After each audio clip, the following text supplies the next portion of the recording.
Olá, sejam bem-vindos a mais uma edição do Jornal Toda Hora. Eu te convido a acompanhar comigo as principais notícias. Eu começo fazendo um alerta. O consumo excessivo de carne vermelha, de frutos do mar ou bebidas alcoólicas costumam causar maiores danos à saúde do que parece.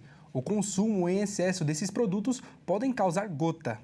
A gota é uma forma de artrite inflamatória provocada pelo acúmulo de cristais de ácido úrico nas articulações, causando dor intensa, inchaço e vermelhidão. Nas últimas décadas, a doença tem se tornado mais frequente em todo o mundo. Desde 1990, os casos cresceram mais de 20%, acompanhando o avanço de outras condições crônicas, como a obesidade, que pode agravar o quadro clínico. Nos Estados Unidos, estima-se que mais de 12 milhões de pessoas convivam com a gota. A enfermidade é significativamente mais comum entre homens, chegando a ser até 4 vezes mais frequente do que entre as mulheres. Especialistas explicam que o estrogênio, hormônio presente em maior quantidade no organismo feminino, ajuda a reduzir os níveis de ácido úrico no sangue, funcionando como um fator de proteção. Apesar da alta incidência, a gota ainda é cercada por estigmas históricos. Antigamente conhecida como doença dos reis, a condição muitas vezes é associada apenas a excessos alimentares ou consumo de álcool. Esse entendimento limitado se reflete até na prática médica. Muitos pacientes recebem apenas orientações dietéticas, enquanto tratamentos medicamentosos eficazes e de longo prazo seguem subutilizados, alcançando apenas uma parcela dos diagnosticados. As crises de gota costumam ser desencadeadas pelo aumento do ácido úrico no sangue, resultado da quebra das purinas, substâncias produzidas naturalmente pelo corpo e também presentes nas alimentações. Carnes vermelhas, fruto do mar, como camarão e bebidas alcoólicas, são fontes conhecidas, mas vegetais como espinafre e aspargos também contêm níveis elevados. Por isso, períodos festivos marcados por exageros à mesa representam um risco maior para quem não mantém a doença sob controle.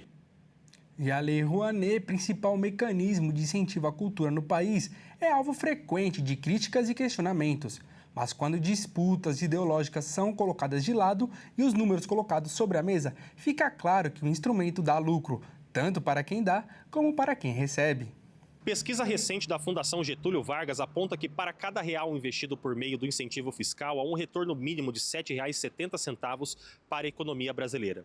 Segundo o levantamento, apenas em 2024, projetos financiados com cerca de 2 bilhões e 800 milhões de reais movimentaram aproximadamente 25 bilhões e 700 milhões de reais na economia.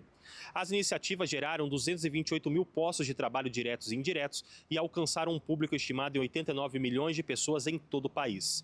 O governo federal destaca que, além do impacto econômico, a Lei Rouanet opera com mecanismos de controle e transparência que permitem acompanhar a aplicação dos recursos e os resultados dos projetos aprovados. A estrutura de funcionamento dos incentivos fiscais permanece a mesma desde a criação da lei, com aprimoramentos tecnológicos ao longo do tempo. Ferramentas permitem o acompanhamento público dos projetos, desde a captação de recursos até a execução e prestação de contas, ampliando o controle social sobre o uso do dinheiro incentivado. O Ministério da Cultura edita normas infralegais para detalhar prazos, procedimentos e critérios de execução dos projetos, sempre com base na lei que instituiu a Lei Rouanet.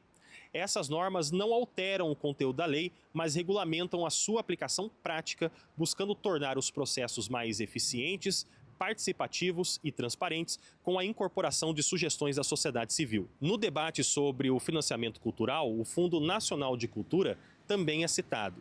Atualmente, parte da política de fomento passou a ser operacionalizada por meio da Lei Aldir Blanc, que ampliou a descentralização dos recursos e garantiu repasses diretos a estados e municípios. O modelo fortaleceu a autonomia dos entes federativos e também ampliou o alcance das políticas culturais em todo o território nacional. Outro ponto discutido é a ausência de regulamentação dos fundos de investimento cultural e artístico, os chamados FICART. Especialistas avaliam que a limitação está no próprio desenho da lei, que não previu incentivos fiscais específicos para esse tipo de fundo, o que reduz a sua atratividade como instrumento de política pública. O modelo ele difere, por exemplo, do Fancine, voltado ao setor audiovisual, que conta com incentivos próprios. Ao longo de mais de 3 décadas, a Lei Rouanet ela foi responsável pelo financiamento e manutenção de museus, instituições culturais, festivais, projetos de formação artística e iniciativas de arte e educação em todas as regiões do país. Dados do Ministério da Cultura indicam que a ampliação da transparência e também da participação social contribuiu para o aumento significativo do número de projetos aprovados nos últimos anos.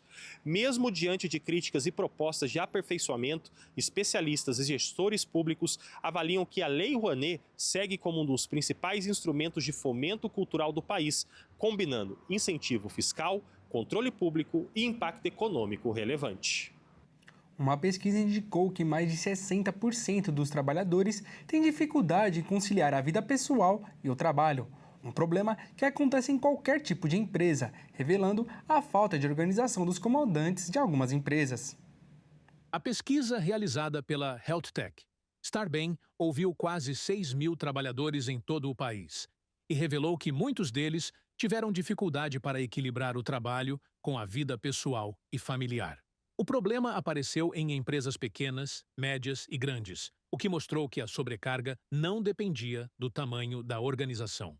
O estudo apontou que uma das principais causas foi a falta de limites claros entre o tempo profissional e o tempo de descanso. Durante a pandemia, grande parte dos trabalhadores passou a responder mensagens e resolver tarefas fora do expediente. Mesmo depois da volta ao trabalho presencial, esse hábito continuou e acabou afetando o convívio familiar, o lazer e a saúde mental. A pesquisa também identificou falhas nas práticas de gestão. Muitos funcionários disseram que sentiram falta de apoio emocional, de uma comunicação melhor com seus líderes e de ações que ajudassem a reduzir o estresse no dia a dia. Esses fatores aumentaram a pressão e contribuíram para a sensação de esgotamento. Os responsáveis pelo levantamento afirmaram que, para melhorar esse cenário, as empresas precisariam adotar medidas que valorizassem o bem-estar. Entre as recomendações estavam o respeito aos horários de descanso, políticas de desconexão, abertura para falar sobre saúde mental e mais flexibilidade, para que o funcionário pudesse organizar sua rotina sem prejudicar a produtividade. O estudo concluiu que, sem mudanças, a tendência era de que o desgaste emocional aumentasse. Já a adoção de práticas voltadas à qualidade de vida poderia trazer benefícios tanto para os trabalhadores quanto para as empresas, com ambientes mais saudáveis e equipes mais engajadas. Eu fico por aqui, mas caso eu tenha perdido alguma edição do Jornal Toda Hora, é só acessar o nosso canal no YouTube. Até logo!